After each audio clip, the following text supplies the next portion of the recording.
কথা কোরআন শরীফ কোট করেছে, লা তুশরিক বিল্লাহ ইন্না শিরকা লাযুলমুন আযীম।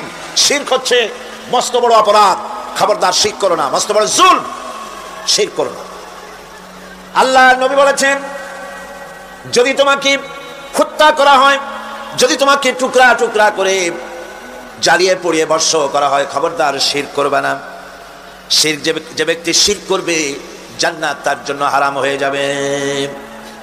আল্লাহ রাব্বুল আলামিন বলেন, ইন্নাহু মান ইউশরিক বিল্লাহি ফাকাদ হারামাল্লাহু আলাইহিল জান্নাতা ওয়া মাওয়াহুন নার ওয়া মা লিয-যালিমিনা মিন আনসার।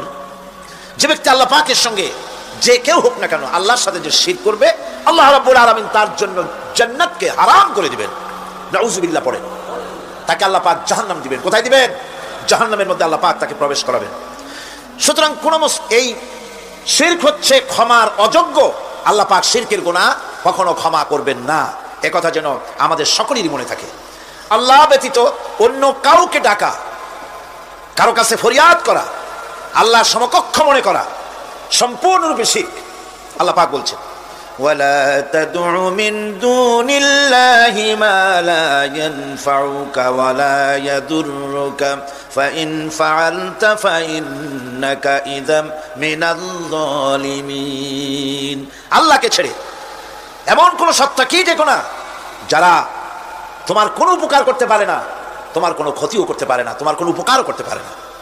এগুলি যেমন মূর্তি পূজার ব্যাপারে বলা হয়েছে, এগুলি ঠিক তেমন দুনিয়ার ভালো মন্দ সবটাই হচ্ছে আল্লাহ রাব্বুল আলামিনের হচ্ছেন এর মালিক। সুতরাং ভালো মন্দ সবটার জন্য হাত পাততে হবে কেবলমাত্র কার কাছে? আল্লাহ পাকের কাছে। জোরে বলেন, কার কাছে? দেখুন আল্লাহ পাক তার রাসূলকে কি কথা বলছেন। আল্লাহ রাব্বুল আলামিন তার হাবিবকে বলছেন, ওয়াইয়ামসাসকাল্লাহু বিদুররিন ফালা কাশিফা লাহু ইল্লা হুয়া। আল্লাহ রাব্বুল আলামিন তিনি যদি তোমাকে কোনো বিপদ দেন, তাহলে পৃথিবীর এমন কেউ নাই যে সে বিপদ থেকে তোমাকে রক্ষা করতে পারে বা ঠেকাতে পারে। ওয়াইয়ুরিদকা বিখাইরিন ফালা রাদ্দা লিফাদলি। আর যদি আল্লাহ পাক আপনার কোনো ভালো করতে চান, উপকার করতে চান, তার থেকে, সেই উপকার থেকে আপনাকে কেউ ফিরায় রাখতে পারবে না। তার মানে হলো, আপনাকে যদি আল্লাহ ক্ষতি করতে চান, তা কেউ সেই ক্ষতি থেকে বাঁচাতে পারবেন না। আর যদি উপকার করতেও চান, তাও কেউ ঠেকাতে পারবে না। ভালো মন্দ যেটাই হোক, সবটার মালিক হতেছেন আল্লাহ পাক। কে মালিক? আল্লাহ সুবহানাহু ওয়া তাআলা। এই কথাগুলি আমাদের কলিজার মধ্যে বদ্ধমূল হতে হবে। আমি এগুলি প্রায় প্রতি বছরই শিরকের ব্যাপারে কিছু না কিছু কথা বলি। তার কারণ হচ্ছে, মূল আকীদা হচ্ছে আমাদের তাওহীদ। তাওহীদের উপরে প্রতিষ্ঠিত হতে হবে। একটা বিল্ডিং তৈরি করবেন, বিল্ডিংটার স্থায়িত্ব নির্ভর করবে আপনার সিমেন্ট ভেজাল কিনা। সিমেন্টের চাইতে যদি বালু বেশি দেন, পরিমাপের চাইতে যদি সিমেন্ট কম হয়, বালু বেশি হয়, অথবা বালুতে সিমেন্টে যদি মাটি মিশানো থাকে, এ দিয়ে যদি কোনো বিল্ডিং তৈরি হয়, সামান্য ভূমিকম্প বা জোরে বাতাস আসলেই বিল্ডিংটা কাত হয়ে পড়ে যাবে, ঠিক কিনা? একটা বিল্ডিং টিকে থাকে তার ফাউন্ডেশনের উপরে, কিছুর উপরে টেকে, ফাউন্ডেশনের উপরে টেকে।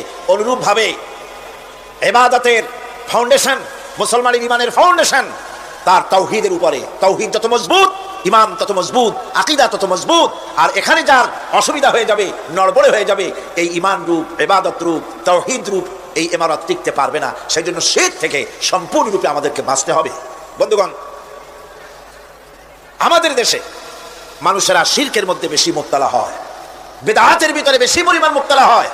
আর এক শ্রেণীর তথাকথিত আলেম এই শিরক এবং বিদআতের ব্যাপারে ওয়াজ করে জনগণকে উদ্বুদ্ধ করে তা করার জন্য। আমাদের দেশে বহুত মাজার আছে, যে মাজারগুলিকে গোসল করানো হয়, মাজার গোসল করানো হয়। আমি কি কোনো বানাইয়া কথা বলি? না, এর বাস্তবতা আছে। মাজার গোসল করানো হবে, পীর সাহেবকেও গোসল করানো হবে।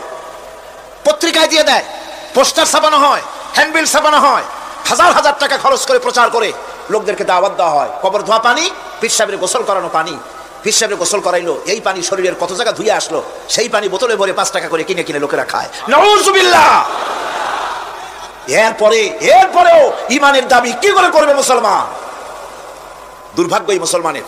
গোসল শরীফ, নরজ শরীফ, তারপরে খসরজে কি সানাসুর নাকি খসরজ শরীফ, কি নাম হাবিজাবি বানাইছে আল্লাহই জানে। এখানেই শেষ নয়, হযরতে বড় পীর আব্দুল কাদের জিলানী রাহমাতুল্লাহ আলাইহি, আল্লাহর জবরদস্ত ওলি, সৈয়দ, অত্যন্ত উচ্চ মানের আলেম, তার সম্পর্কে এক শ্রেণীর আলেম নামধারী লোকেরা তাকে আল্লাহর কাছে পৌঁছায় দিয়েছে, আল্লাহর সমকক্ষ করে দিয়েছে। তাকে দস্তগীর বলা হচ্ছে। কিসের দস্তগীর?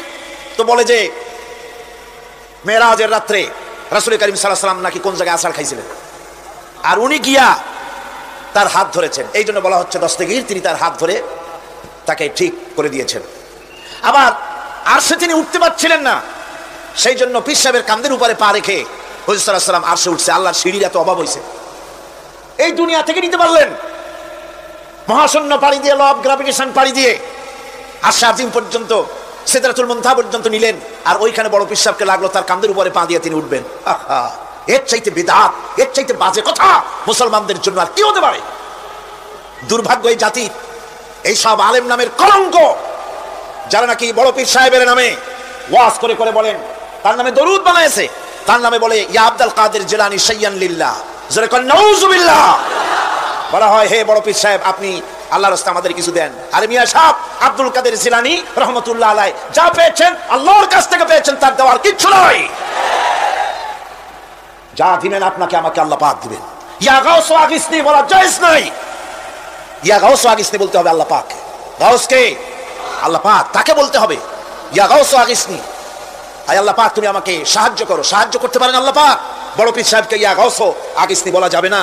গাউসুল আজম, এই ডিগ্রি, এই খেতাব বিদআত পন্থীদের বানানো খেতাব। গাউসুল আজম কোন মানুষ হতে পারে না, পারে না, পারে না। গাউসে আজম, গাউসে আজম শুধুমাত্র আল্লাহ রাব্বুল আলামিন। গাউসে আজম কে? আল্লাহ রাব্বুল আলামিন, যিনি মানুষের ফরিয়াদ শোনেন, যিনি মানুষের ফরিয়াদ শোনেন, তিনি হচ্ছেন আল্লাহ পাক। বড় পীর সাহেবকে আমরা শ্রদ্ধা করি, কিন্তু সেই শ্রদ্ধার অর্থ এই নয় যে নবীদের চাইতে তিনি বড়, তিনি রাসূলের চাইতে বড়, তার নামে দরুদ শরীফ বানাইতে হবে, জায়েজ নাই। আশা করি একটা সব কথা আপনাদের মনে থাকবে। কি সব কথা? তার জীবনী বানাইছে, তার মধ্যে লিখেছেন বড় পীর সাহেবের মা যখন, বড় পীর সাহেব মায়ের পেটে ছিলেন, তখন এক ফকির তার বাড়িতে আসছে। ফকিরকে তিনি ভিক্ষা দিতে বেরিয়েছেন। মা ওই সময় ভিক্ষুক বড় পীর সাহেবের মায়ের উপরে হাত দিতে গিয়েছিল, তখন পীর সাহেব মায়ের পেটের থেকে বাঘের মতো বেরিয়ে সেই ফকিরকে ঘাড় মটকায় দিল। বাজে কথা। কোন ফকির বড় পীর সাহেবের মায়ের গায়ে হাত দেয় নাই, বাজে কথা। তারপরে তিনি মরা মানুষ জিন্দা করেছেন, খড়ম পাঠাইয়া কারে পিটাইছে, বদনা মারছে, আর এক বাড়ি যাইয়া সেই বদনা দিয়ে পিটাইয়া মাথা ফাটাই দিছে, বাজে কথা। মরা মানুষ জিন্দা করেছেন। সুতরাং এই সমস্ত বাজে কথা কান দেওয়ার কোনো কারণ নাই। ওলিউল্লাহদের কেরামত হক, সন্দেহ নাই, কিন্তু সেই কেরামত মুজিজাকে পার হতে পারবে না। কোন মুজিজা আল্লাহর কুদরতকে পার করতে পারবে না। সেই জন্য আমি কথাটা ক্লিয়ার করে দিতে চাই, নফল সুন্নতের উপরে যেতে পারবে না, সুন্নত ওয়াজিবের উপরে যেতে পারবে না, ওয়াজিব ফরজের উপরে যেতে পারবে না, ঠিক কিনা? আলেম ওলামা এর মর্যাদা, পীর আলেম ওলামাদের মর্যাদা হচ্ছে তাদের মর্যাদায় তারা আছেন। এদের মর্যাদা যত বড় পীর হোক, যত বড় আলেম হোক, সাহাবীদের সমকক্ষ হতে পারবে না, পারবে না, পারবে না। সাহাবায়ে কেরামদের, সাহাবায়ে কেরাম রিদওয়ানুল্লাহি তাআলা আলাইহিম আজমাইন, গোটা পৃথিবী কান খুলে শুনুন, গোটা পৃথিবী সমস্ত আলেম, সমস্ত পীর, সমস্ত বুজুর্গ সব যদি এক করা হয়, একজন সাহাবীর জুতার তলার ধুলাও হবে না। যাদের উপরে আল্লাহ সন্তুষ্ট, আর আল্লাহ যাদের উপরে সন্তুষ্ট, তারাই হচ্ছেন সাহাবায়ে কেরাম রিদওয়ানুল্লাহি তাআলা আলাইহিম আজমাইন। সুতরাং ওলামা পীর বুজুর্গ সাহাবীদের সমান নয়, সাহাবীরা কোনোদিন নবীর সমান নয়, আর নবীরা কোনোদিন আল্লাহর মর্যাদার সমকক্ষ নয়। কথা ক্লিয়ার হয়েছে? সুতরাং আজ আমাদেরকে বুঝতে হবে, ওয়া ইয়াকা নাস্তাইন, ইয়াকা নাবুদু, তোমার ইবাদত করি, ওয়া ইয়াকা নাস্তাইন, কেবল তোমার কাছেই সাহায্য চাই। খতমে গাউসিয়া বানাইছে, কোথায় পেয়েছেন? আমরা ওই ধরনের বুজুর্গদের কথা মানি না, যা কোরআনে নাই, যা হাদিসে নাই, নতুন করে যা তৈরি হয়েছে মানি না, মানি না। আমাকে দেখতে হবে কোরআনে আল্লাহ পাক কি বলেছেন, হাদিস কি বলেছে। এটার নাম ঈমান, এটার নাম কি? কোরআন হাদিস পড়ে যে ঈমান আর আকীদা রক্তের মধ্যে, কলিজার মধ্যে ঢুকেছে, আমাকে যদি হত্যা করা হয়, আমাকে যদি জ্বালানো হয়, পোড়ানো হয়, এই আকীদা থেকে এক চুল সরে যাব না। এখন আমাদেরকে এই আকীদা মজবুত করতে হবে, গোলামি করব আল্লাহর, সাহায্য চাইব আল্লাহর কাছে। এবার আসেন, আল্লাহ রাব্বুল আলামিন সূরা ফাতিহার ভিতরে আমি বলেছিলাম এটা একটা অভিনন্দন পত্র। এটা কি অভিনন্দন পত্র? বান্দা অভিনন্দন পত্র পেশ করতেছে কার কাছে? আল্লাহর কাছে। এই অভিনন্দন পত্রের কয়টা ভাগ ছিল? 3টা ভাগ। প্রথম ভাগে হলো প্রশংসা, দ্বিতীয় ভাগে পরিচয়। মাশাআল্লাহ, মনে আছে সকলের। এবার আসছে 3য় অধ্যায়। এবার মূল দাবি, প্রশংসা করেছি, পরিচয়ও দিয়েছি, আমরা তোমার বান্দা। এবার প্রশ্ন হচ্ছে, চাও কি? পরিচয় তো শুনলাম, চাও কি? আল্লাহ রাব্বুল আলামিন আমাদেরকে শিখাই দিলেন কত বড় মেহেরবান তিনি, কত দয়ালু তিনি। তার কাছে চাওয়ার ভাষাটাও তিনি আমাদের শিখাই দিলেন। জনে কোন সুবহানাল্লাহ। রব্বুল আলামিন আমাদের শিখালেন, এভাবে চাও, ইহদিনাস সিরাতাল মুস্তাকিম সিরাতাল্লাযীনা আন'আমতা আলাইহিম গায়রিল মাগদুবি আলাইহিম ওয়ালাদ-দাল্লিন। আয় আল্লাহ, ইহদিনাস সিরাতাল মুস্তাকিম, একটা রাস্তা চাই, সহজ সরল সঠিক একটি পথ চাই তোমার কাছে। সেই পথটা চাই যে পথ হচ্ছে নিয়ামত প্রাপ্তদের, অভিশপ্ত এবং পথভ্রষ্টদের পথ নয়। যে পথ নিয়ামত প্রাপ্তদের, ওই ধরনের একটা পথ আমরা চাই। পথ দেখাবার মালিককে কোরআনে কারীম বলছে, আল্লাহ রাব্বুল আলামিন বলেন, ওয়া আলাল্লাহি কাসদুস সাবিলি ওয়া মিনহা জাইরুন ওয়ালাউ শাআ লাহাদাকুম আজমাইন। ওয়া আলাল্লাহি কাসদুস সাবিল, সোজা রাস্তা বলে দেওয়ার দায়িত্ব আমি আল্লাহ। সোজা রাস্তা বলে দেওয়ার দায়িত্ব কার? তিনি বলছেন, বলার দায়িত্ব আমার, সোজা রাস্তাটা আমি বলে দেব। আল্লাহ রাব্বুল আলামিনের কাছে বান্দা যখন রাস্তার দাবি করলো, সোজা পথ চাই, সহজ পথ একটা তোমার কাছে চাই, রব্বুল আলামিন সূরা ফাতিহার 7টা আয়াতের এই অভিনন্দন পত্রের জবাবে 30 পারা কোরআন শরীফ আল্লাহ পাক বান্দারে দান করে দিলেন। জবাবে বলে দিলেন, ওয়া আনি'বুদুনি হাযা সিরাতুম মুস্তাকিম। সোজা রাস্তাটা হলো আমার আনুগত্য, আমার গোলামি, আমার দাসত্ব, এটাই হলো সোজা রাস্তা। এই সোজা রাস্তাটা আমি বলবো। রাস্তা তো অনেক হতে পারে, কিন্তু সোজা রাস্তা বলে দেওয়ার দায়িত্ব কার? আল্লাহ পাকের। দেখেন, এই যে বিশাল মাহফিল, এই মাহফিলে যত লোক আসছে, সব লোক কি একমতের, এক চিন্তা, এক আদর্শের? না। এই কয়েক লক্ষ জনতার ভেতরে হাজারো মতের লোক আছে, হাজারো চিন্তার লোক আছে, হাজারো আদর্শের লোক আছে। সব আদর্শ, সব চিন্তা, সব কি ঠিক? সবটাই কি নির্ভুল? না। সঠিক নির্ভুল একটা। কয়টা হয়? একটাই হয় মাত্র। এই জন্য আমি দৃষ্টান্ত দিতে গিয়ে বলি, অঙ্ক পরীক্ষা যেদিন হয়, ছেলেরা অঙ্ক পরীক্ষা যেদিন দেয়, সেই অঙ্ক পরীক্ষা দিতে গিয়ে অঙ্ক যারা ভুল করে তাদের ফলাফল কয় রকম হয় বলেন? হ্যাঁ, অনেক রকম হয়। আর যাদের অঙ্ক যাদের ঠিক হয়, তাদের ফলাফল কয় রকম? একরকম। তার অর্থ কি? তার অর্থ হলো ভুলের পথ অনেক, আর হকের পথ, বাতিলের পথ অনেক, ভুলের পথ অনেক, সঠিক এবং হক যেটা, তার পথ হচ্ছে মাত্র একটা। এই জন্যে আল্লাহ রাব্বুল আলামিন তিনি সোজা রাস্তা বলে দেওয়ার দায়িত্বটা নিয়েছেন। কোরআন বলছে, প্রত্যেকটি সৃষ্টির শুরু হতে শেষ পর্যন্ত 4টা স্তর পার হতে হয়। তার সর্বশেষ স্তর হলো হেদায়াত। 4টে স্তর পার হওয়ার সর্বশেষ স্তর হচ্ছে হেদায়াত। আল্লাযী খালাকা ফাসাওয়া ওয়াল্লাযী কদ্দারা ফাহাদা। তিনি সকল বস্তুকে সৃষ্টি করেন এবং তারপর তার পরিমাপ, তার কর্মপথ, তার হেদায়েত তিনি দিয়ে দেন। তার মানে হচ্ছে তিনি সৃষ্টি করেন, সামঞ্জস্য রাখেন, পরিমাপটা ঠিক করেন এবং পথের নির্দেশ দেন। সৃষ্টি করেই ছেড়ে দেন না, তার হেদায়েত দিয়ে দেন। তার পরিমাপটা ঠিক করেন, সামঞ্জস্য করেন। কিরকম? দেখুন, আপনি যখন দাঁড়ান তখন আপনার পায়ের উপরে হাঁটু থেকে হাঁটুর নিচের যে অংশটা পা পর্যন্ত, ওইটা কি কয়? পা, নলা। এই তো ঠিক বলছেন, নলা। আপনারা আমাকে সাহায্য করবেন যেখানে আমি আটকে যাই। নলা। এই নলাটা পায়ের সেন্টারে যদি রাখা হতো, বোঝেন ভালো করে, পায়ের সেন্টারে এই জায়গাটা, এটা ধরুন পা, এই জায়গাটায় যদি হতো পায়ের নলাটা, হয় সিটায় পড়তেন, না হয় ফুটোয় পড়তেন। আল্লাহ পাক বলছেন, শুধু সৃষ্টি করি না, সামঞ্জস্য এবং পরিমাপ ঠিক করি।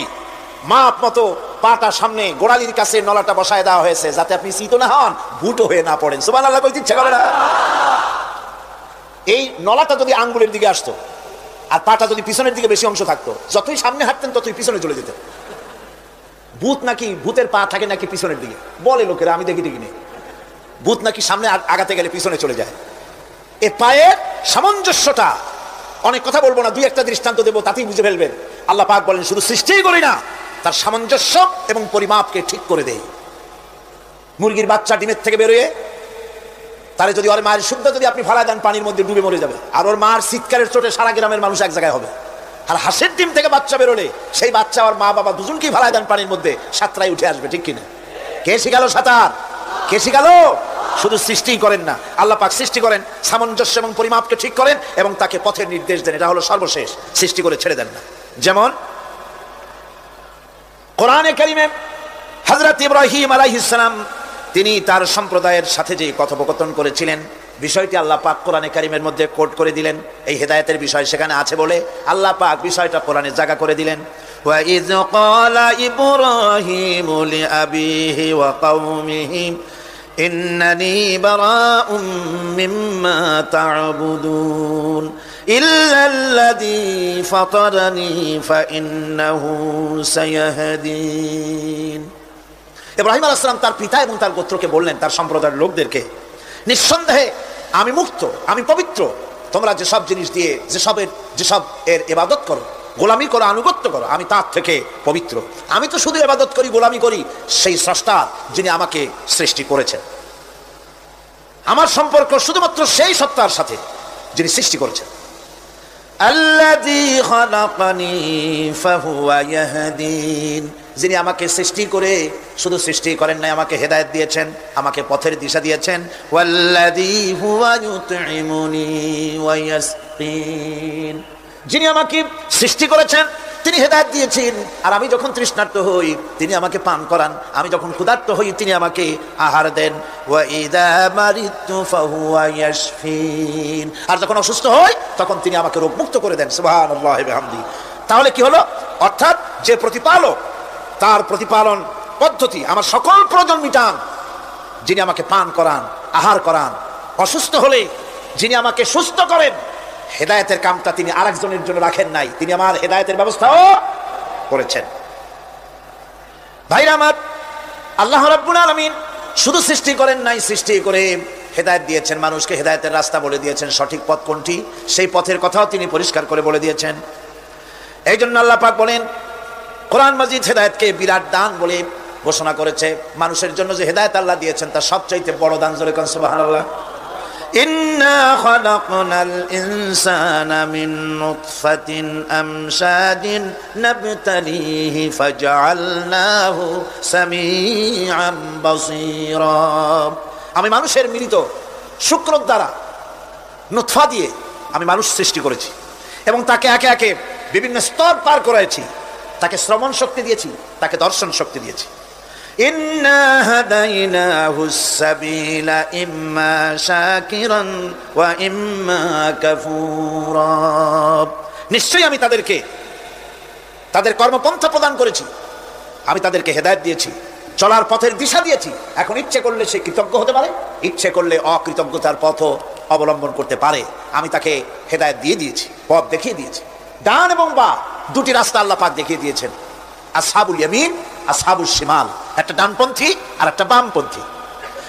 আমাদের দেশে কিছু লোক আছেন নাম মুসলমান কিন্তু বলে যে আমরা বামপন্থী আন্দোলন করি, অথচ সমস্ত ডানপন্থীদের জায়গা হবে জান্নাতে যদি জান্নাতের আমল করতে পারে। ডানপন্থীদের নেতা হচ্ছেন দুনিয়ার সমস্ত পয়গম্বরেরা, আর বামপন্থীদের নেতা হলো শয়তান। বামপন্থীদের নিয়ে শয়তান যাবে কিয়ামতে জাহান্নামে। আল্লাহ পাক রাস্তা বলে দিয়েছে। আল্লাহ রাব্বুল আলামিন বলেন, আলাম নাজআল লাহু আইনাইনি ওয়া লিসানান ওয়া শাফাতাইন ওয়া হাদাইনাহুন নাজদাইন। আমি কি তোমাদের দুটি চক্ষু দেই নাই, দেখার জন্য দুটো চোখ দেই নাই? আমি কি তোমাদেরকে কথা বলার জন্য দুটো ঠোঁট দেই নাই? এরপরে আমি কি তোমাদেরকে ভালো মন্দ বোঝার জন্য আমি কি হেদায়েত দেইনি? ভালো মন্দ সবটা বোঝার জন্য আমি তোমাদেরকে হেদায়েত দিয়েছি। সুতরাং এই হেদায়েতের রাস্তা ছেড়ে দিয়ে তোমরা নিজেদেরকে গোমরাহির মধ্যে ডুবিয়ে দিও না, আমার দেওয়া হেদায়েতের রাস্তায় নিজেদেরকে পরিচালিত করার জন্য প্রচেষ্টা করো। আল্লাহ পাক বলেন, ওয়াল্লাযীনা জাহাদু ফীনা লানাহদিয়ান্নাহুম সুবুলানা ওয়া ইন্নাল্লাহা লামাআল মুহসিনিন। যারা আমাকে পাওয়ার জন্য সাধনা করেছে, তাদের পথ প্রদর্শন করা আমার জন্য অবশ্য কর্তব্য। অন্য জায়গায় আল্লাহ পাক বলেছেন ওমাইয়াত্তাকিল্লাহা ইয়াজআল লাহু মাখরাজা, যে ব্যক্তি আমাকে ভয় করে চলে, আমার প্রতি আশা করে ভরসা করে, তার জন্য আমি রাস্তা তৈরি করে দিই। সুবহানাল্লাহ। সুতরাং হেদায়েত আল্লাহ পাক দিয়েছে, এমন নয় যে তিনি রাস্তা তৈরি করেন নাই। কোরআন খোদাই হেদায়েতের নাম দিয়েছে হুদা। খোদাই হেদায়েতের নাম কি? হুদা। এই কোরআনের এক নাম হচ্ছে, এই কোরআনের এক নাম কি? কোরআন বলছি ফামান তাবিআ হুদায়া ফালা খাউফুন আলাইহিম ওয়ালা হুম ইয়াহজানুন। আমার এই কোরআন, এই হেদায়েত যারা মানবে, এটাকে যারা অনুসরণ করে চলবে, এটার আইন কানুন যারা মেনে চলবে, ওদের জন্য কোনো ভয় নাই, কোনো চিন্তাও নাই, কোনো ভয় নাই, কোনো চিন্তা নাই, যারা এই কোরআনের হেদায়েতকে মেনে চলবে। আল্লাহর হেদায়েত হলো সবচেয়ে বড় বড় হেদায়েত। আল্লাহ পাক বলছেন কুল ইন্না হুদাল্লাহি হুয়াল হুদা ওয়া উমিরনা লিনুসলিমা লিরাব্বিল আলামিন। হে রাসূল, আপনি বলুন আল্লাহর হেদায়েত হলো সবচেয়ে বড় হেদায়েত। অর্থাৎ আল্লাহ যে রাস্তা দিয়েছেন, আল্লাহ যে কোরআন দিয়েছেন, এর থেকে বড় হেদায়েত মানুষের জন্য আর কিছু হতে পারে না। আল্লাহ পাক বলেন ওয়ালান তারদা আনকাল ইয়াহুদু ওয়ালান নাসারা হাত্তা তাত্তাবিআ মিল্লাতাহুম কুল ইন্না হুদাল্লাহি হুয়াল হুদা। স্মরণ রাখুন হে নবী, ইহুদিরা, খ্রিস্টানেরা কিছুতেই আপনার প্রতি খুশি হবে না যতক্ষণ পর্যন্ত আপনি ইহুদি হবেন অথবা খ্রিস্টান হবেন। ওরা কোনোদিন মুসলমানদের উপর রাজি হবে না, খুশি হবে না।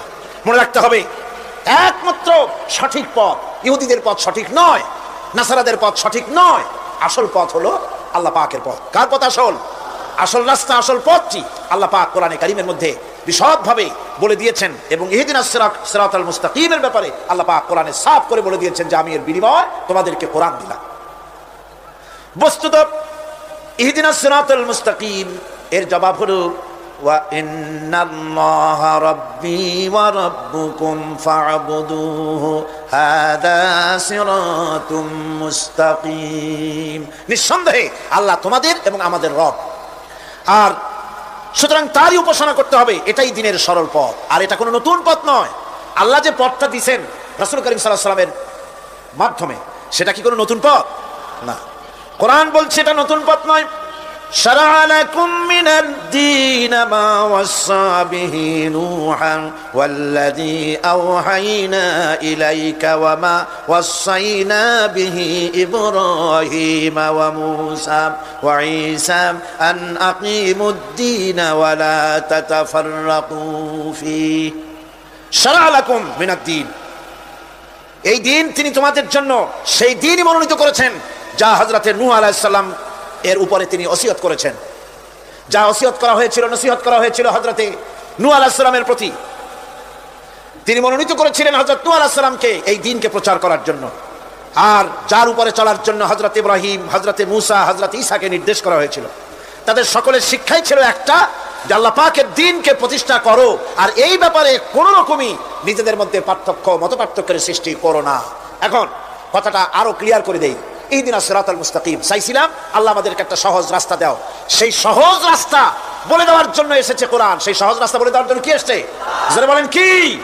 এই কোরআনে কারীম যদি প্রতিষ্ঠিত করা যায় সমাজে, রাষ্ট্রে, ব্যক্তিতে, পরিবারে, কোরআন যদি প্রতিষ্ঠিত করা যায়, তাহলেই মানুষেরা সহজ সরল পথ পাবে। নইলে সহজ সরল পথ পৃথিবীতে আর কারো কাছে নাই। যা আছে সবটা কার কাছে? কোরআনে কারীমের কাছে। এরপরে আমরা বলি সিরাতাল্লাযীনা আন'আমতা আলাইহিম গায়রিল মাগদুবি আলাইহিম ওয়ালাদ-দাল্লিন। রাস্তা থেকে মানুষেরা মাঠের ভিতরে নামার চেষ্টা করছেন, কিন্তু মানুষকে কষ্ট দেওয়া ছাড়া আর কিছুই হবে না। আমি অনুরোধ করছি, রাস্তা থেকে লোকেরা মাহফিলের ভেতরে ঢোকার চেষ্টা করবেন না। বিরাট রকমের ব্যাঘাত সৃষ্টি হবে।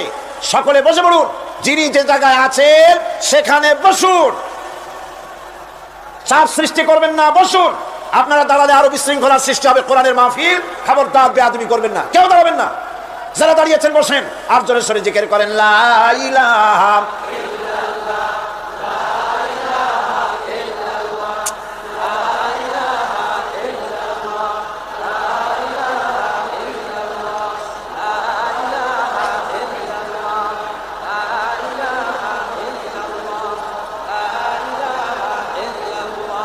লা ইলাহা ইল্লাল্লাহ, জোরে করেন লা ইলাহা, লা ইলাহা,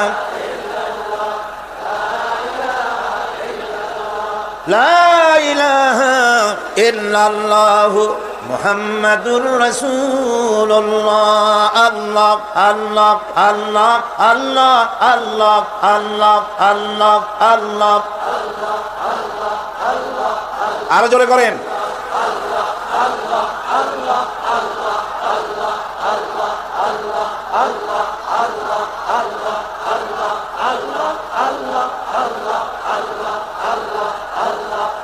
লা ইলাহা ইল্লাল্লাহ মুহাম্মাদুর রাসূলুল্লাহ। বন্ধুগণ, এত বড় বিশাল মাহফিল, পুলিশ আর্মি কেউ এটাকে কন্ট্রোল করতে পারবে না। এটাকে কন্ট্রোল করার দায়িত্ব আল্লাহ পাকের। কার দায়িত্ব? আল্লাহর কাছে সাহায্য চাই। আল্লাহ পাক কোরআনের মাহফিল, কোরআন শোনার জন্য মানুষের কাছে সহজ করে দাও, জোরে কোন আমিন। প্রচন্ড রকমের মানুষের চাপ সৃষ্টি হয়েছে। আপনারা রাস্তা থেকে মানুষকে চাপাচাপি করবেন না, সবাই বসেন, হাঁটতে চেষ্টা করবেন না। এত বড় মাহফিল, আপনি হাঁটা মানুষকে কষ্ট দিবেন না। যারা যেখানে দাঁড়াইছেন সেখানে বসেন, বরকত হবে। হাঁটলে গুনাহ হবে, হাঁটবেন না। বন্ধুগণ, আমি আজ খুব লম্বা কথা বলবো না, কারণ মানুষের প্রচন্ড, অতীতের যে কোনো বছরের তুলনায় প্রচন্ড চাপ সৃষ্টি হয়েছে মানুষের। আমি কথা গোছাই আনতেছি। সিরাতাল মুস্তাকিম, এজন্য মডেল দরকার। কার অনুসরণ করব? আল্লাহ পাক শিখায় দিলেন সিরাতাল্লাযীনা আন'আমতা আলাইহিম। পড়েন সবাই, সিরাতাল্লাযীনা আন'আমতা আলাইহিম গায়রিল মাগদুবি আলাইহিম ওয়ালাদ-দাল্লিন। আয় আল্লাহ, অনুগ্রহপ্রাপ্ত দল, সেই রাস্তা, অনুগ্রহপ্রাপ্তদের রাস্তা চাই। তোমার মনোনীত ব্যক্তি, অনুগ্রহপ্রাপ্ত যারা, তাদের পথ অনুসরণ করতে চাই। এই অনুগ্রহপ্রাপ্ত দল কারা, সে কথা কোরআন শরীফে বলা হয়েছে। আল্লাহ রাব্বুল আলামিন বলেন, ওয়া মান ইউতি'িল্লাহা ওয়ার রাসূল ফাউলাইকা মা'আল্লাযীনা আন'আমাল্লাহু আলাইহিম মিনান নাবিয়্যিনা ওয়াস-সিদ্দীকিন والشهداء والصالحين وحسن أولئك رفيقا। আর যে ব্যক্তি আল্লাহ এবং রাসূলের আনুগত্য স্বীকার করলো, নিঃসন্দেহে সে অনুগ্রহপ্রাপ্তদের সঙ্গী হলো। সেই অনুগ্রহপ্রাপ্ত কারা? নবীজিন। 4 শ্রেণীর লোক। কয় শ্রেণী? বলেন সবাই, কয় শ্রেণী? নবীজিন, সিদ্দিকিন, শুহাদা, সালিহিন। এই 4 শ্রেণীর লোক হচ্ছে আল্লাহ পাকের অনুগ্রহপ্রাপ্ত লোক। কোন আলহামদুলিল্লাহ। এরাই হলো অনুগ্রহপ্রাপ্ত দল। এখন নবী কারা? নবী হচ্ছেন যারা নাকি আল্লাহ পাকের কাছ থেকে ওহী প্রাপ্ত হয়েছেন। নিখিল মানুষের চিরন্তন শান্তি এবং কল্যাণের জন্য আল্লাহ পাকের নিকট থেকে সত্যের বিধান লাভ করেছেন, তারাই হচ্ছেন নবী, যারা আল্লাহ পাকের কাছ থেকে ওহী প্রাপ্ত হয়েছেন। আর নবীরা হচ্ছেন মাসুম, নবীরা হচ্ছে বেগুনাহ। নবীদের কোনো ভুল নাই, নবীদের কোনো গুনাহ নাই। কোন সুবহানাল্লাহ। এই পৃথিবীর মধ্যে সুপার কোয়ালিটির মানুষ, সর্বশ্রেষ্ঠ মানুষ কারা? নবীরা। সর্বশ্রেষ্ঠ মানুষ কারা? এখানে আবার এক শ্রেণীর লোকেরা বলে যে নবীরে মানুষ কওয়া যাবে না। আছেন এমন লোক, নবীরে মানুষ কওয়া যাবে না। কেন? কেন? নবীর সম্মান কত। আচ্ছা, নবীরে মানুষ বলবো না তো বলবোটা কি? নবীরা কি ফেরেশতা? যদি ফেরেশতা বলি তাহলে কি নবীদের মর্যাদা বাড়ানো হলো? বলেন আপনারা, বাড়ানো হলো? তাহলে নবীদেরকে কি বলবো? তারা কি জেন? যদি জেন বলি তাহলে তাতে কি মর্যাদা বাড়বে? সবচাইতে মর্যাদা বেশি কার? মানুষের। সুতরাং এক শ্রেণীর লোকেরা খামোখাই আলেম নামধারী লোক, অথচ নবীকে মানুষ বলতে রাজি না।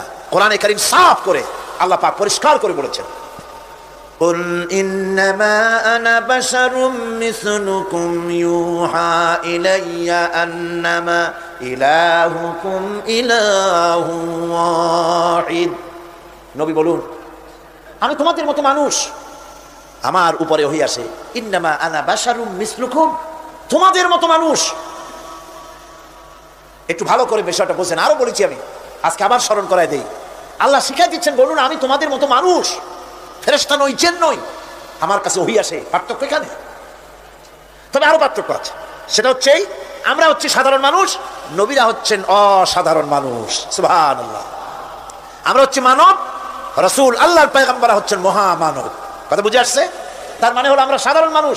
সাধারণ মানুষেরা গুনাহ করতে পারে, ভুল করতে পারে, সব রকমের গুনাহ করতে পারে। নবীরা কোনো গুনাহ করতে পারেন না। আল্লাহ পাক তাদের দিয়ে গুনাহ করান না। আল্লাহ পাক ফেরেশতা দিয়ে, আপন কুদরত দিয়ে নবীদেরকে হেফাজত করেন। সুবহানাল্লাহ। সুতরাং এই কথা বিশ্বাস করতে হবে, সমস্ত নবীরা হচ্ছেন মানুষ। নবীদের আদর্শই কেবলমাত্র আদর্শ, সেই আদর্শকেই গ্রহণ করতে হবে, তাকেই একমাত্র নেতা হিসাবে গ্রহণ করতে হবে। আমার নেতা বলতেও রাজি না। মুশকিল কি এক জায়গায়? কয় যে নেতা বলা যাবে না কেন? কয় যে ওই যে মানুষেরা বলে, স্লোগান দেয়, আমার নেতা, তোমার নেতা, অমুক তমুক হ্যান ত্যান, তো এগুলির সাথে নবীরে মিশানো এটা ঠিক না। আচ্ছা, নবীরে নেতা কব না, কবটা কি? নবী কি হয় নেতা হবে, না হয় অনুসারী হবে, এর বাইরে তো কিছুই নাই। হয় ইমাম, না হয় মুক্তাদি, বাইরে কি? বাইরে তো নাই কিছু। সুতরাং নবী কি মুক্তাদি হবে? নবী কি অনুসারী হবে? নিশ্চয়ই হাজার বার নবী হচ্ছেন ইমাম, নবী হচ্ছেন নেতা। আমরা যখন আরবিতে বলি, ওনারা নিজেরাও আরবিতে বলেন, তখন কোনো আপত্তি হয় না। আল্লাহুম্মা সাল্লি আলা সাইয়্যিদিনা মুহাম্মদ, সাইয়্যিদানা মানে হচ্ছে আমাদের লিডার, আমাদের নেতা।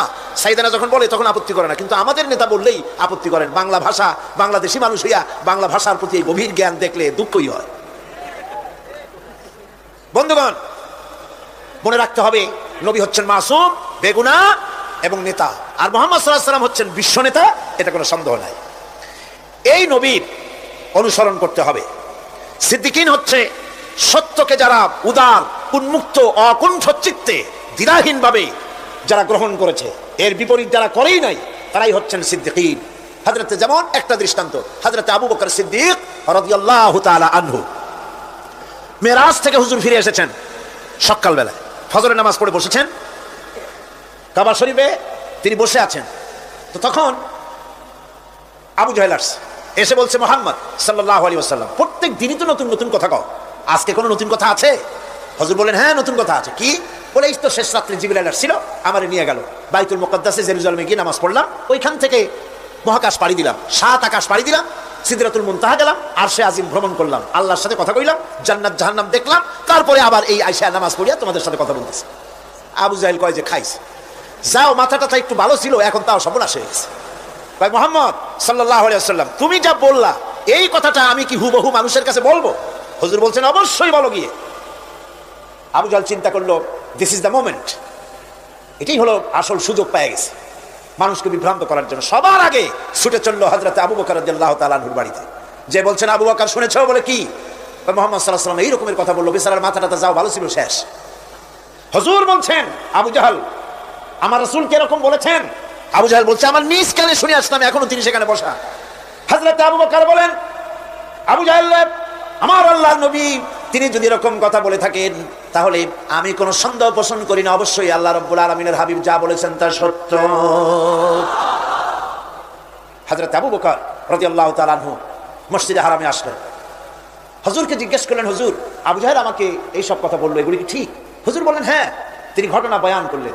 হযরত আবু বকর বললেন, হে রাসূল, আপনি যা বলেছেন সত্য বলেছেন, আপনার মেরাজ ঠিক হয়েছে, সঠিক হয়েছে, সন্দেহ নাই। হুজুর বলেন, আবু বকর, তুমি তো শুধু আবু বকর নাও, তুমি সিদ্দিক। সত্যকে যারা অকুণ্ঠ চিত্তে দ্বিধাহীন ভাবে যারা সত্যের সামনে মাথা নত করেছে, গ্রহণ করে নিয়েছে, দ্বিমত পোষণ করে নাই, কোন রকমের দুষ্ট বুদ্ধির আশ্রয় গ্রহণ করেনি, উল্টাপাল্টা করেনি, এই সমস্ত মানুষেরই হলো সিদ্দিক। আর এদের দলকেই সিদ্দিকিন বলা হয়। তাহলে নবীয়িন, সিদ্দিকিন, এনারা হচ্ছেন নেয়ামত প্রাপ্ত। 3 নম্বরে হচ্ছে শুহাদা, সত্যকে যারা সত্যের সাক্ষী দিয়েছে, সত্যের সাক্ষ্যদাতা। সত্য হচ্ছে ইসলাম। সত্য কি? ইসলাম। সত্য হচ্ছে আল্লাহ, সত্য হচ্ছে নবী, সত্য হচ্ছে কোরআন, সত্য হচ্ছে হাদিস। এই মহাসত্যকে যারা স্বীকৃতি দিয়েছে, নিজেদের কথা দিয়ে, কাজ দিয়ে, ধন দিয়ে, সম্পদ দিয়ে, এমনকি নিজের জীবনটা এই রাস্তায় বিলিয়ে দিয়ে, মহাসত্যের চিরস্থায়ী সাক্ষী দিয়ে দুনিয়া থেকে যারা বিদায় হলেন, ওনারা হচ্ছেন শহীদ। আজ রাস্তাঘাটে শহীদ হয়, যার তার নামের আগে শহীদ বসায় দেয়। শহীদ এত সোজা জিনিস নয়। আল্লাহর রাস্তায়, ধর্মের জন্য, ইসলামের জন্য, আল্লাহর জন্য, কোরআনের জন্য, রাসূলের জন্য যারা জীবন দেন, তারাই হচ্ছে শহীদ। এই শহীদদের মর্যাদা আল্লাহ রাব্বুল আলামিন এত বেশি মর্যাদা দান করেছেন, শহীদদের মর্যাদা আল্লাহ পাক দিয়েছেন। কিয়ামতের দিন শহীদদের কোনো বিচার করা হবে না, আল্লাহ রাব্বুল আলামিন শহীদদেরকে বিনা বিচারে জান্নাত দিয়ে দিবেন। শহীদের বিশাল মর্যাদা, বিরাট মর্যাদা। এই শহীদ শাহাদাতের তামান্না প্রত্যেক মুসলমানের ভিতরে থাকতে হবে। হুজুর বলেছেন, শহীদি মওতের যন্ত্রণা পিঁপড়ায় কাটার যন্ত্রণার চাইতে বেশি কিছু নয়। শাহাদাত হচ্ছে এপারে মওত আর ওপারে আল্লাহর সঙ্গে দেখা হয়ে যাবে। শহীদি মওত হচ্ছে আল্লাহর সঙ্গে দেখা করার একটা সেতু বন্ধন, একটি সেতু, একটি ব্রিজ।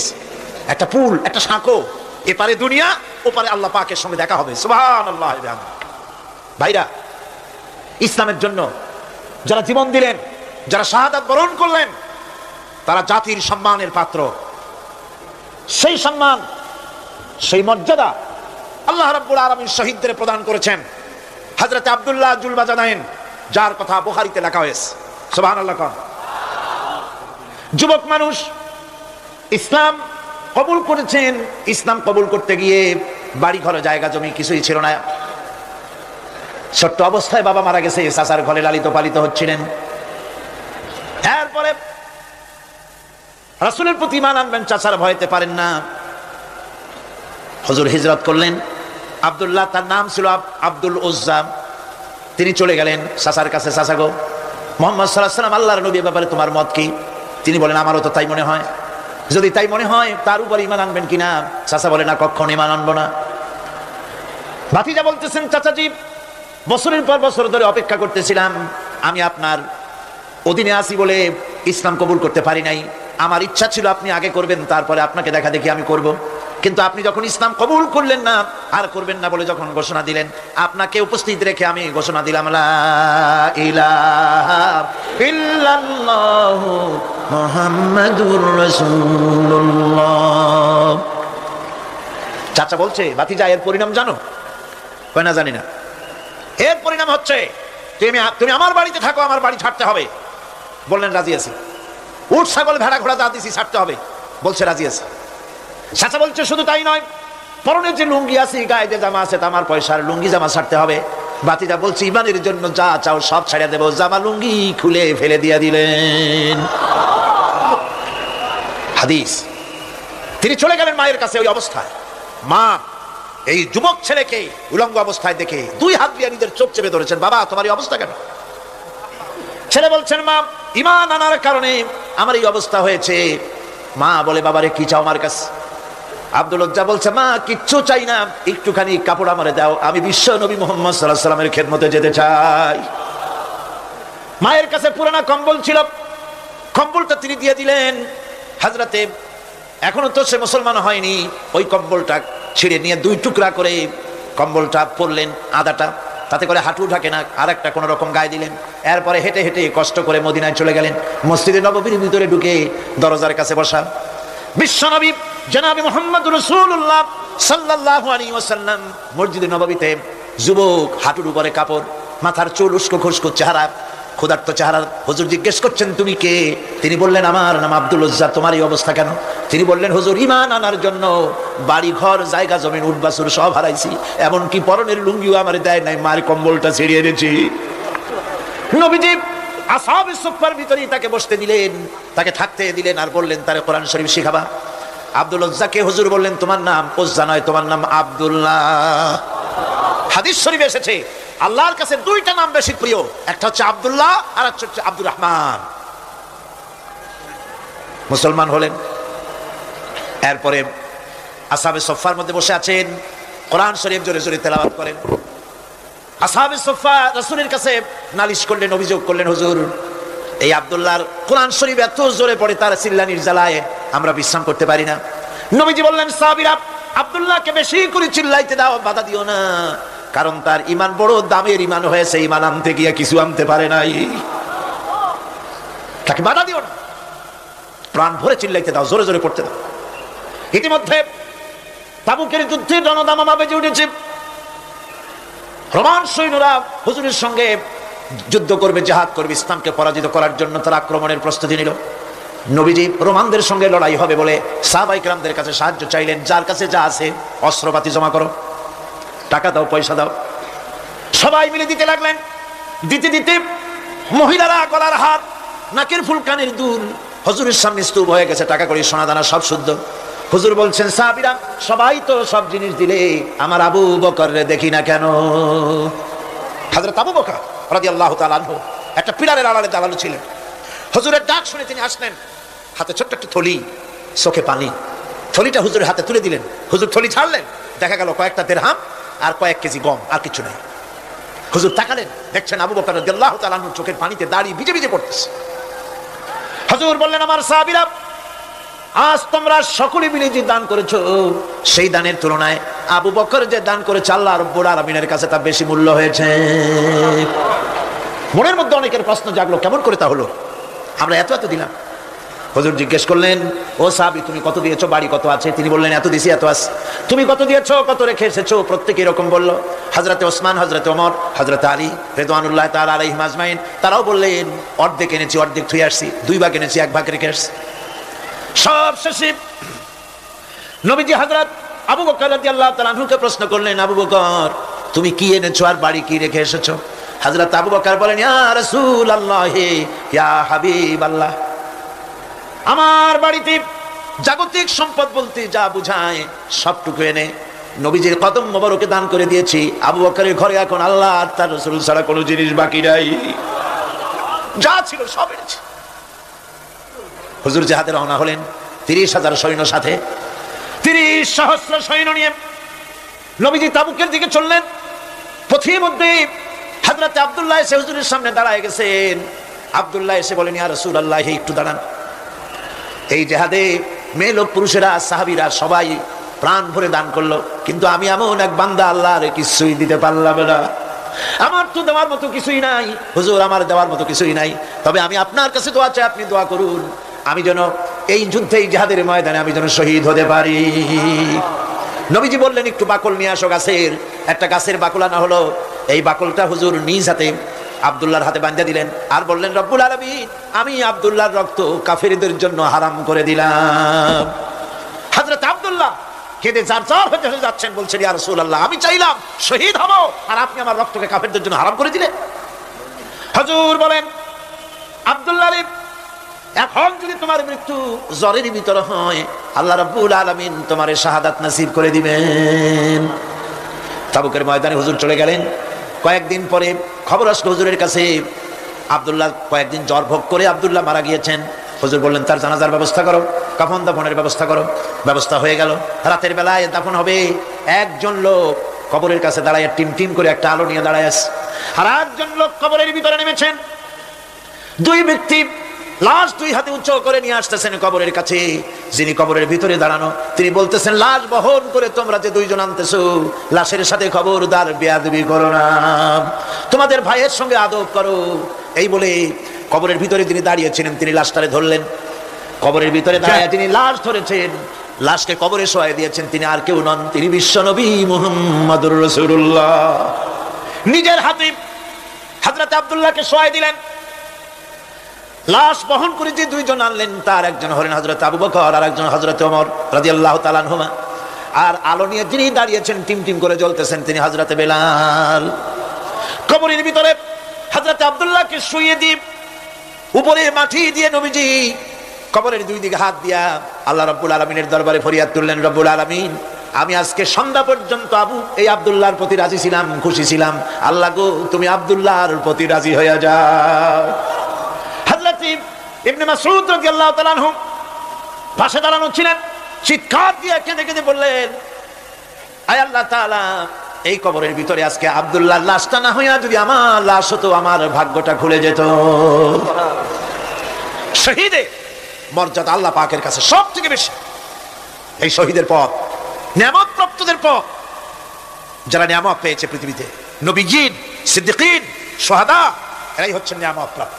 আল্লাহর রাস্তায় জীবন দেওয়ায় যে মজা, পৃথিবীতে আর কোনো কিছুতে সেই মজা নাই। হযরত ওমর রাদিয়াল্লাহু তাআলা আনহু দোয়া করতেন, আল্লাহুম্মা রযুকনি শাহাদাতান ফি সাবিলিক ওয়াজআল মাউতি ফি বালাদি রাসূলিক। আয় আল্লাহ, তুমি আমাকে শাহাদাতের মত আমাকে দান করো। শাহাদাতের তামান্না প্রত্যেকটি মুসলমানের ভেতরে থাকতে হবে।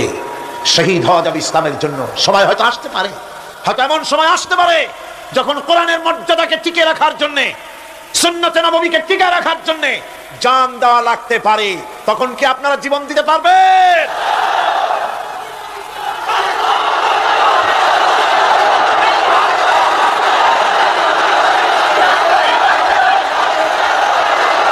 এরপরে 4th নম্বরে হচ্ছে সালিহিন। 4th নম্বরে কি? সালিহিন। সালিহিন হচ্ছে জীবনের প্রত্যেকটি ক্ষেত্রে যারা একনিষ্ঠভাবে আল্লাহর বিধান পালন করেছেন, যারা পুণ্যের সাথে সুদৃঢ় থেকেছেন, যারা অটল থেকে পুণ্যের সাথে হকের সাথে অটল থেকেছেন, কোন অবস্থাতেই ইসলামী আদর্শের বিরুদ্ধাচরণ করেনি, তারাই হচ্ছেন সালেহীন। ইসলামের আদর্শ ছাড়ে নাই, পরিত্যাগ করে নাই, জীবনের সবকিছুর বিনিময় এটাকে আঁকড়ে ধরে থেকেছেন, ইসলামী আদর্শের পরিপন্থী কিচ্ছু করেন নাই। এরা হচ্ছেন সালেহীন। কোন আলহামদুলিল্লাহ। আল্লাহর অনুগ্রহ প্রাপ্ত কয় শ্রেণী? 4 শ্রেণী। নবীজিন, সিদ্দিকিন, শুহাদা, সালেহীন। এই 4 শ্রেণীর লোকেরাই হচ্ছে নিয়ামতপ্রাপ্ত। আমরা বলেছি সিরাতাল্লাযীনা আন'আমতা আলাইহিম গায়রিল মাগদুবি আলাইহিম ওয়ালাদ-দাল্লিন। নিয়ামতপ্রাপ্তদের পথ চাই, অনুগ্রহপ্রাপ্তদের পথ। আর অভিশপ্ত পথভ্রষ্টদের পথ আমরা চাই না, আমরা পরিহার করে চলবো। এটা একটু আদাও বটে। যারা অভিশপ্ত, যারা পথভ্রষ্ট, ওরা কারা? মাগদুব এবং দল্লিন। মাগদুব হচ্ছে অভিশপ্ত, দল্লিন হচ্ছে পথভ্রষ্ট। দুনিয়ার সমস্ত মুফাসসিরিন, মুহাদ্দিসিন সব একমত, মাগদুব হচ্ছে ইহুদিরা। মাগদুব কারা? বলেন না কারা? আর দল্লিন, অভিশপ্ত কারা? খ্রিস্টানেরা। বলেন কারা? একটুখানি জোরে সোরে দরুদ শরীফ পড়েন। সালাতুন ইয়া রাসূলুল্লাহ আলাইকুম, সালামুন ইয়া হাবিবাল্লাহ আলাইকুম। জোরে পড়েন।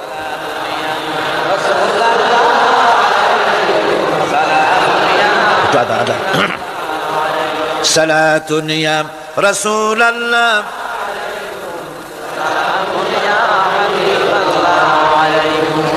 ভাইরা, ইহুদিদের অভিশপ্ত হওয়ার কারণটা কি? আল্লাহ রাব্বুল আলামিন বলেন, শোনো কারণ কি। ওয়াদুরিবাত আলাইহিমুল মাসকানাতু যালিকা বিআন্নাহুম কানু ইয়াকফুরুনা বিআয়াতিল্লাহি ওয়া ইয়াকতুলুনাল আমবিয়া বিগাইরি হক যালিকা বিমা আসাউ ওয়া কানু ইয়াতাদুন। তাদের উপর দারিদ্র এবং অসহায়তার অভিশাপ বর্ষিত হয়েছে। এর কারণ হলো তারা আল্লাহ পাকের আয়াতকে অস্বীকার করেছে, তারা অকারণে আল্লাহর নবীদেরকে হত্যা করেছে এবং প্রত্যেকটি ব্যাপারে আল্লাহর শরীয়তের সীমা লঙ্ঘন করেছে। যুরিবাত আলাইহিমুল যিল্লাতু ওয়াল মাসকানা ওয়া বাউ বিগাদাবিন মিনাল্লাহ। আল্লাহ পাক বলেছেন চিরকাল ইহুদিরা অভিশপ্ত, তাদের কোনো আবাসস্থল হবে না, সারা জীবন ঘুরে বেড়াবে। আপনারা বলবেন কই ঘুরে বেড়ায় না তো, তাদের তো জায়গা হয়েছে জেরুজালেমে, ইসরায়েলে, সেখানে তারা জায়গা করে নিয়েছে। তাহলে এটা কেমন হলো? এটা এইভাবে হয়েছে, ওখানে তাদেরকে প্রতিষ্ঠিত করেছে আমেরিকা, ঠিক কিনা? আল্লাহ পাক কোরআন শরীফের মধ্যে বলেছেন, যদিও মানুষের সাহায্যে কোনো জায়গায় তাদেরকে আল্লাহর ইচ্ছায় অথবা মানুষের সাহায্যে কোথাও যদি জায়গা হয়ও, অপমানের জীবন যাপন করতে হবে সারাটা জীবন, কিয়ামত পর্যন্ত দুঃখে দুঃখে মরতে হবে, দেশে দেশে ঘুরে বেড়াতে হবে ভিক্ষুকের মতো। সে অবস্থাই হয়েছে। আমেরিকা ওদের উপর থেকে হাত উঠায় নিক, মধ্যপ্রাচ্যের আজকের 20 ফোড়া ইসরায়েল, আমেরিকা যদি তাদের রুবুবিয়াতে প্রতিপালনের হাতটা উঠায় নেয়, তাহলে